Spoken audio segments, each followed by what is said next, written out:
এখন আমরা দেখব 5p এই প্রবলেমটার সলিউশন। সো প্রবলেম স্টেটমেন্ট কি?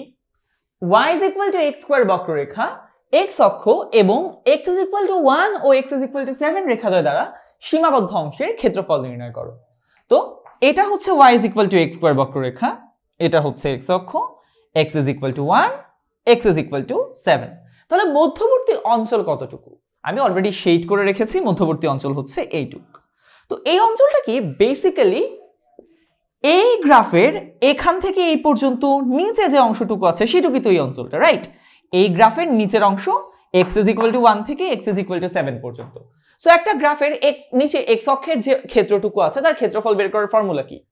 ইন্টিগ্রেশন অফ y dx ওই লিমিটের মধ্যে।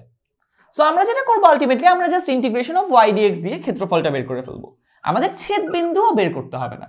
সো নির্ণায়ক ক্ষেত্রফল হচ্ছে integration of just y dx, আমাদের লিমিট হচ্ছে 1 থেকে 7। কেন? কারণ এখান থেকে এই পর্যন্ত এখানে x এর ভ্যালু 1, এখানে x এর ভ্যালু 7, আর y সমান তো x স্কয়ার, অর্থাৎ x স্কয়ার dx ইন্টিগ্রেট করলে হয় x কিউব বাই 3 1 থেকে 7।